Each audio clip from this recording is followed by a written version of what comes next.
Tvíeðli ljós. Ljós eru eindir sem kallaðar eru ljóseindir. Þær verða til þegar tilteknar eindir klessa á rafeindir í atómi. Þá hoppa rafeindirnar á hærra orkustig og þegar þær falla tilbaka í sinn venjulega stað losnar aukaorkan sem ljóseind.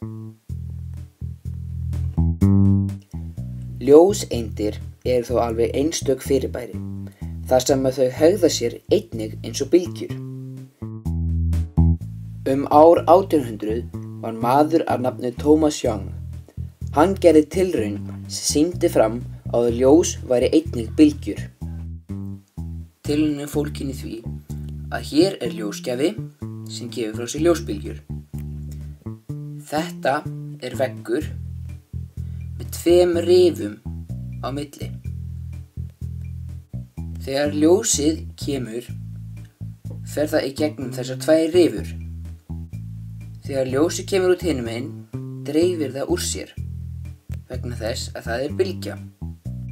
Svo gerist það áhugaverða. Þegar bylgjurnar klessa hvor aðra, verður svokölluð víxlverkun.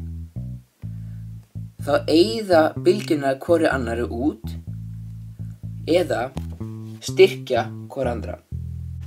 Hér er annar veggur þar sem að ljósið lendir á.